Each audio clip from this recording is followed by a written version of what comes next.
In Christ's name this morning. It's a beautiful Mother's Day, and I don't know that there's ever been a time where I've been so happy to see the sun again. It just seems like it's been a long time since it's been nice. But this morning I'd like to look at the sacrifices mothers make, and to encourage moms in that hard work and sacrifice, and then also look a little bit about why it matters. And why that's some of the most important work that anyone can do. And I think too often as men, we sometimes overlook those sacrifices, and it's there's no doubt we have different roles as people. But our wives make a lot of sacrifices. Moms give up a lot of things. They do a lot of things that we end up just taking kind of for granted because we think it's just part of life. I'll use Suze this morning for an example. We happen to have one of her children is sick to the point we didn't want to leave them at home alone. So this morning she made some food. It was her turn to make food for Second Sunday Coffee, so she did that, and she showed up for that. She served that. We're going to Mom and Dad's for lunch, and unfortunately I did not offer to make the salad. She made the salad for lunch, and somehow she got it all squared away with Bethany on how to make that.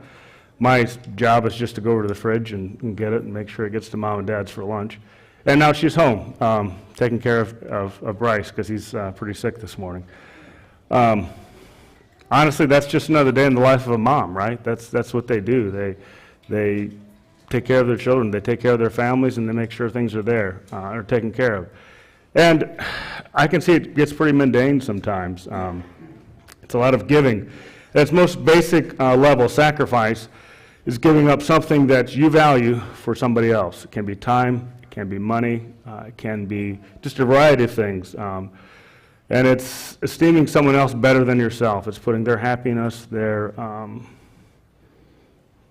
well-being ahead of your own. So there's a couple stories I'd like to look at of moms who did that. The first one is in 1 Kings verse 3. And we often look at that story of those two women who came to Solomon, and we say, wow, Solomon was really wise. Look at how he figured out how to tell who the actual mom was.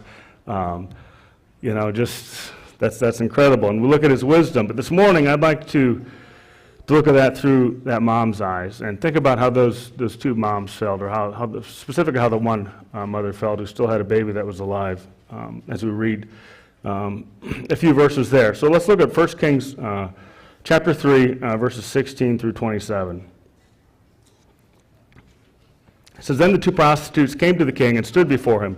The one woman said, 'O my lord, this woman and I live in the same house, and I gave birth to a child while she was in the house. Then on the third day after I gave birth, this woman also gave birth, and we were alone. There was no one else with us in the house. Only we two were in the house. And this woman's son died in the night because she lay on him. And she arose at midnight and took my son from beside me, while your servant slept, and laid him at her breast, and laid her dead son at my breast. When I rose in the morning to nurse my child, behold, he was dead. When I looked at him closely in the morning, behold, he was not the child that I had borne.' But the other woman said, 'No, the living child is mine, and the dead child is yours.' The first said, 'No, the dead child is yours, and the living child is mine.' Thus they spake before the king. Then the king said, 'No one says, this is my Then the king said, 'The one says, this is my son that is alive, and your son is dead. The other says, no, but your son is dead, and my son is the living one.' And the king said, 'Bring me a sword.' So a sword was brought before the king. And the king said, 'Divide the living child in two, and give half to the one and half to the other.' Then the woman whose son was alive said to the king, 'Because her heart yearned for her son, oh, my lord, give her the living child, and by no means put him to death.' But the other said, 'He shall neither be mine nor yours. Divide him.' Then the king answered and said, 'Give the living child to the first woman, and by no means put him to death. She is his mother.'" You know, I imagine to Solomon the idea of that verdict of cutting a child in half was just absolutely terrible. It's horrible.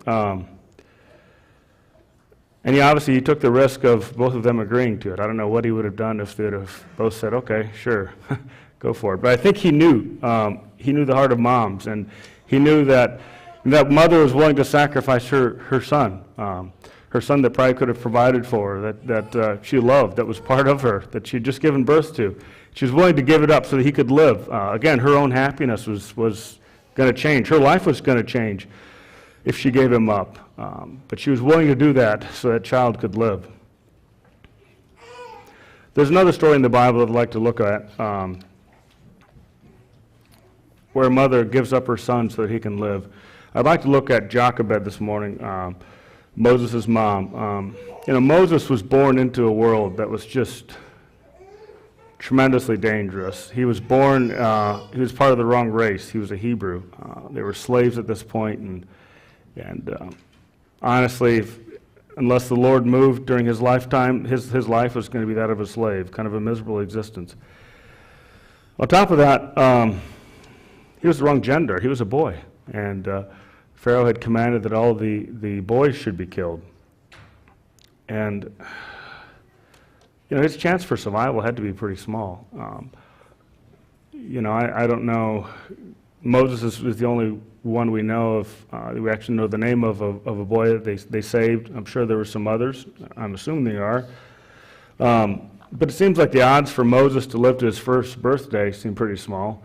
But if he actually lived past that and grew up to be a slave and to make bricks and do whatever else they were doing, it seemed like that probably wasn't going to be just a great life either. So I'd like to read Exodus 2, the first 10 verses there, and just kind of look at that account of where he was born and he was hidden in the river. Exodus 2, starting to read in verse 1. It says, Now a man from the house of Levi went and took as his wife a Levite woman. The woman conceived and bore a son. And when she saw that he was a fine child, she hid him for 3 months. And when she could hide him no longer, she took for him a basket made of bulrushes and daubed it with bitumen and pitch. She put the child in it and placed it among the reeds by the river bank. And his sister stood at a distance to know what would be done to him. Now the daughter of Pharaoh came down to bathe at the river, while her young women walked beside the river. She saw the basket among the reeds and sent her servant woman, and she took it. When she opened it, she saw the child, and behold, the baby was crying. She took pity on him and said, This is one of the Hebrews' children. Then his sister said to Pharaoh's daughter, Shall I go and call you a nurse from the Hebrew women to nurse the child for you?" And Pharaoh's daughter said to her, "Go." So the child went, and so the girl went and called the child's mother. And Pharaoh's daughter said to her, "Take this child away and nurse him for me, and I will give you your wages." So the woman took the child and nursed him. When the child grew older, she brought him to Pharaoh's daughter, and he became her son. She named him Moses because, she said, "I drew him out of the water."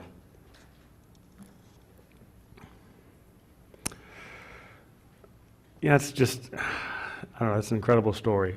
It's just so much in there. If you start with the fact that there's this baby that's born, and she hides him for 3 months, and I can't imagine, normally we try to keep our children from crying, but just the extra pressure of if someone actually hears this baby crying, it's going to die. Someone's going to, they're going to kill it. And it's also interesting that Pharaoh has just made a point of, he wants to make sure all the young men are killed. And I don't know, I just found it kind of ironic as I was reading the story how that in the end it wasn't men that thwarted his plan, was it? It wasn't Moses' dad who somehow figured out how to hide him. It was women, right? Pharaoh kind of overlooked all the women and thought they couldn't do anything, but it was Jochebed, it was Miriam, and it was Pharaoh's daughter that kind of destroyed his whole plan. And if you go back to chapter 1, there's midwives who weren't killing the infants, and that also kind of destroyed his whole role. So I guess, first of all, ladies, this morning, just keep in mind, although our roles are different as men and women, your roles do matter. You're important. God has a plan for all of us. I think it's important that we're faithful where God has called us. It's not about position. It's not about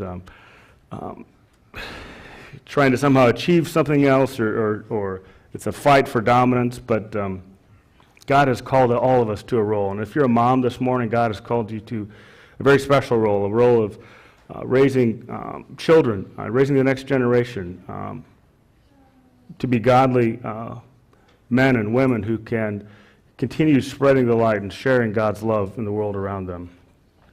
So going back to Jochebed, she faced just some terrible choices. She could either choose to just be a victim of the system and say, well, there's nothing I can do. I had a baby. It's a boy. Here you go. You can kill it. Or she could choose to fight and make her own life unpleasant. But she could fight and do what was right. And that's what she chose. She chose to be uncomfortable. She chose to, I can't imagine, like I said earlier, what those 3 months were like, and trying to make sure that Moses wasn't crying all the time, and that she could keep him hid. I'm sure she sacrificed a lot of sleep during that time. She sacrificed a lot of the things that she wanted to do. And so after she couldn't hide him anymore, she went and she made this basket, and she put Moses in it and put him down there in the water. I think probably ever since I was a child, I always kind of wondered how they made sure that basket didn't sink.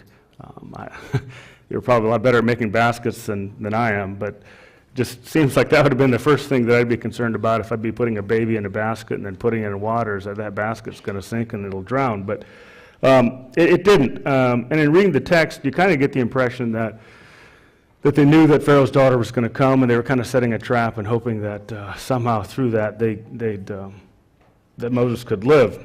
But it's not in there. I'm not saying they didn't do that, but I don't think we can say that for sure. But no matter the reason, Jochebed was definitely taking a chance that there's a reason she put it there, and she was hoping that somehow Moses would be saved. And I think she was depending on the grace of God, and she, by faith, did the next right thing that she knew what to do. And I think all of us that are parents, there are times to know that there's a lot of times where we don't know what to do. But we do know what the next right thing is. We know what the next right thing is, and so I think we need to do that by faith. Do that next right thing, and then leave it up to God.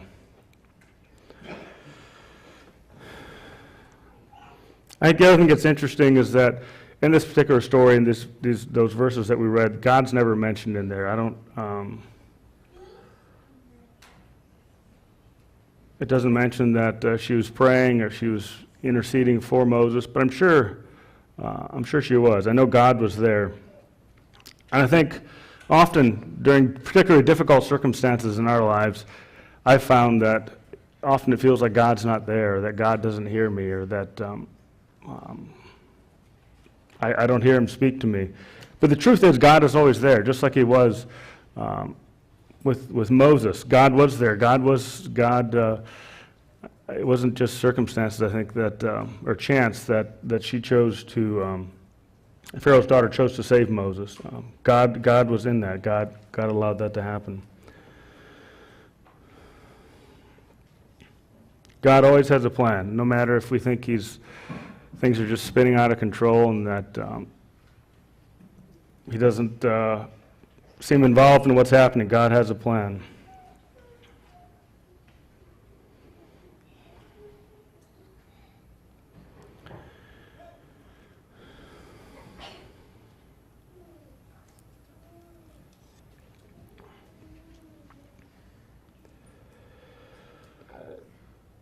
And I think as parents, as moms, I think it's important that we remember that God has a plan for you. God has a plan for your children. And what we do matters. The sacrifices that you moms make matter. The impact that it has on your children's life, it matters. And our children should be our first priority. We don't just make sacrifices because somehow that makes God happy. That's not the point. The point is that we sacrifice for our children because they are the future. They are the next generation that will have an impact on the world. So our priority should be to our children. There shouldn't be any financial incentives, no professional advancements or desires that we have. Nothing should be placed ahead of our children. Nothing in this world should mean more. You know, Moses' mom clearly saw that. She saw that although it was going to make her own life difficult, she chose him. She chose to protect him. She chose to make sure that he was taken care of, even if it meant a lot of difficulties and a lot of sacrifice for her. And I think it's important as parents today, and I know today's Mother's Day, and so a lot of this is directed at you, but dads, I think you need to listen to this as well.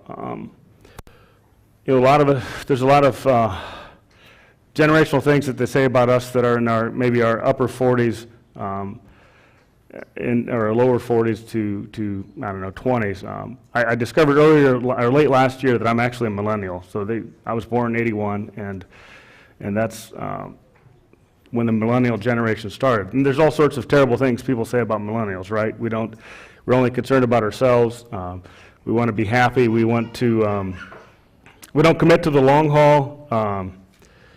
And the only thing that we really do commit to is just to make sure that we give ourselves a good time and that we're happy, right? That's what it is. We don't want to work harder than we have to. We don't want inconvenience. We don't want responsibility. It's all about us. And this morning, I think it's important that we evaluate our lives as parents. Are we so busy climbing the ladder of success or chasing after things that make me happy that we forget about our children, that we forget that they really are what our priorities should be? Am I so into myself and what makes me feel good right here, right now, that it's too much trouble to get involved with my children's homework, to find out who their friends are, to get involved in school, to get involved in their lives and make sure that they know that Mom and Dad love them and they care deeply about them. And I understand, I think every generation's parents wants their children to have a better life for themselves than what they grew up with. And that's not necessarily wrong. But I think it's important that we don't adopt some kind of shoddy values and say, you know, I didn't have all the toys I wanted when I was growing up, so now I want to make sure that you have all those things, and we forget the relationship. We forget teaching them things that are really important, and we just think that having stuff is somehow going to fix it. We think vacations is going to fix it. It's not. God has, as parents, He's put us as the first line of defense for our children. And if we don't choose, like Moses' mom, to sacrifice, to give up for our children, to make sure that they really know what's important and that they're taught the things that are important. What we're really choosing is for the pharaohs of today to have his way and to destroy them. Jochebed chose to sacrifice. She gave up all kinds of freedom. She gave up, I don't know, I'm not quite sure what else she gave up, but she put his safety in front of her own well-being. And in the end, I think it's kind of a beautiful story. She got joy, right? She got to get paid to raise her own son. It's incredible how that happened. She got paid to see Moses grow up and to flourish and to become a young man before he went before he went to live with Pharaoh's daughter. There's also a second woman in this story that I want to talk about this morning. That's Miriam. That was Moses' older sister, and I think it's important to reflect on her role as well. So if we look at Jochebed was a mom. She was busy, and I'm not sure why she put Moses in the river and said, "Hey, Miriam, now you need to watch him." I'm not sure why she didn't stay there and watch over him, but she didn't. I'm assuming she had a lot of things to do, and it probably wasn't for lack of desire, but she did put Miriam there to watch over her. And I don't know what Miriam thought, if she was, I don't know how old she was, if she was bored, if she was just terrified and concerned about what was happening. I'm sure she was very involved in the 3 months prior in making sure that Moses was taken care of and that he was quiet and that he had what he needed and helping to hide him. But there she is. She's standing there. She's watching. She's probably not quite sure what to do. And I think this morning there's the opportunity for all of us to be Miriams. Some of you don't have children this morning for a variety of reasons. And I think all of you have the opportunity to be Miriams, to look out for nieces, nephews, grandchildren, just have the children in church, children in your lives, in your communities. Your input's needed. The world needs Miriams.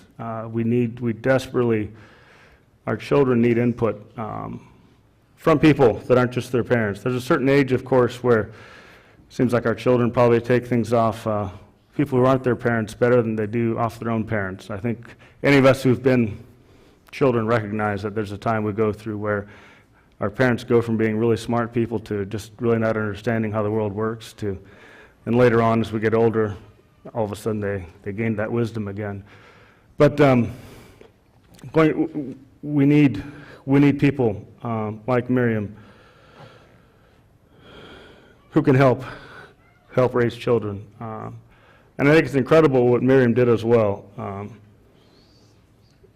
She stepped forward just creatively and said, "Oh yeah, there's a baby there. Yeah, you know what? Let me go see if I can find someone to help you take care of that." And finds a mom. Obviously, Moses' real mom says, and through her creativity and her just willingness to step up and offer assistance. She could have just stood there and said, well, gone back and told her mom, well, yeah, Pharaoh's daughter came and got Moses, so I guess I have to keep her eye out on Pharaoh's court and see if we recognize a little Hebrew boy growing up there at some point. But she didn't. She actually stood up and said, hey, you know what? Let me help you with that. Let me find a mom to raise that baby. The world needs people like that to stand up, to step up, to all of us have eyes that can see things and mouths that can speak, and it's important that we speak into to children's lives. I think all of us can connect with children. I think it's important that we make it our problem when we see relatives, like I said, grandchildren, nieces, nephews, children in church, connect with them, speak into their lives. They need your input. I'd like to jump to Hebrews chapter 11 now. 23 through 28 talks about some of the, let me just read it. It says, by faith Moses, when he was born, was hidden for 3 months by his parents because they saw the child was beautiful and they were not afraid of the king's edict. By faith Moses, when he was grown up, refused to be called the son of Pharaoh's daughter, choosing rather to be mistreated with the people of God than to enjoy the fleeting pleasures of sin. He considered the reproach of Christ greater wealth than the treasures of Egypt, for he was looking to the reward. By faith he left Egypt, not being afraid of the anger of the king, for he endured as seeing him who is invisible. By faith he kept the Passover and sprinkled the blood, so that the destroyer of the firstborn might not touch them. So this is the why. This is the why the sacrifice matters. This is the why all the work you moms put in matters. It's because, look at Moses' life. If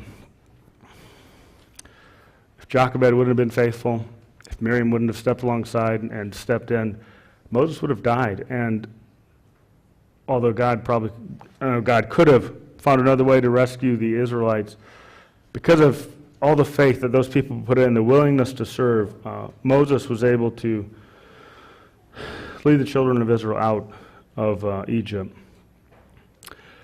That's our why this morning as well. I think if we're passionate about the things we believe in, if we're passionate about raising another generation up that will follow Christ, our children will pick up on that.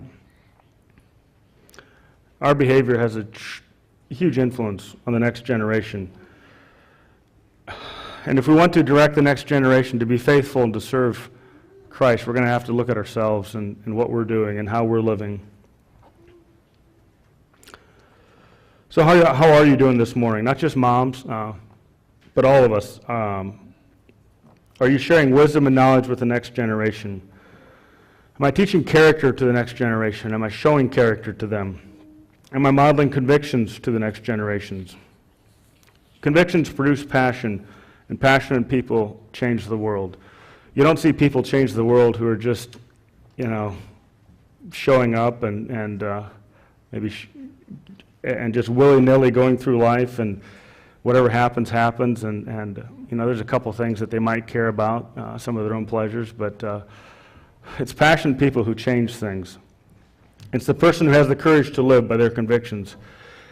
And if we raise children that don't have convictions, they'll probably be carried away into one of four things. The four main values of our culture are pleasure, so I want to feel good. They're possessions. I want to have a lot of stuff. Prestige. I want other people to envy me. And power. I want to be in control. So how do we effectively pass on convictions? How do we effectively pass on to our children what matters? I think convictions must be modeled. There's more caught than taught. And if my children hear me saying one thing and see me doing something else, they're probably going to do what they see me doing. And as mothers this morning, I know there's a lot that you do for your children. I talked a little bit about Susan's Day, but I'm sure all of you moms could share just the exact same things you've done, the sacrifices you've made, and the things you've given up, and the sleep you've lost for your children. I think it's important that you know this morning that God sees that. God's aware of the sacrifices all of you have made. And don't stop. Just keep on keeping on. I know it seems sometimes like it's going to go on forever, and you're never going to get a solid night's sleep, and the children are never going to start obeying, and they're always going to just leave their toys all over. But it does stop.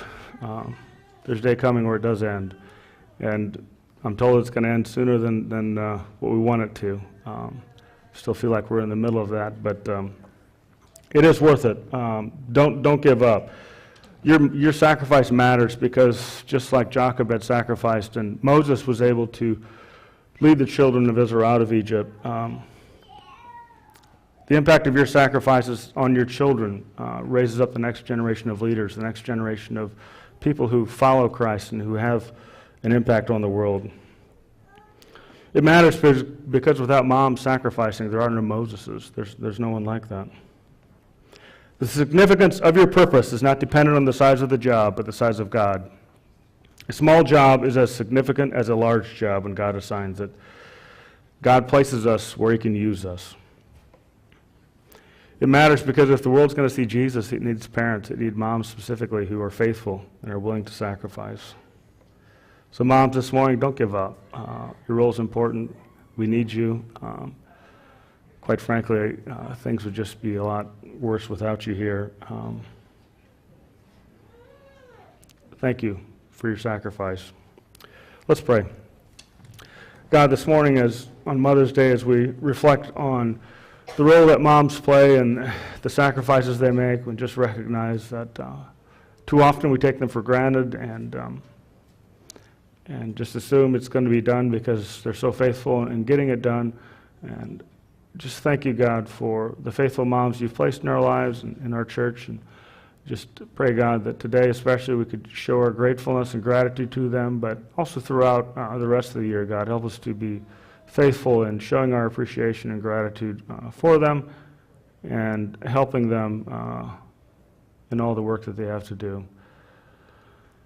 Just pray also you just bless the moms, give them energy, give them just passion to be faithful and to continue on, even though it often looks like a lot of messy diapers and no sleep and dirty dishes, and it doesn't look like a lot of fun sometimes. But God, I just pray you just bless them in their roles and their faithfulness, God. Just help them to see the greater purpose in it and raising the next Moses, the next generation that can show the world Jesus. Just pray this in Jesus' name. Amen. Okay, can we have a song at this time?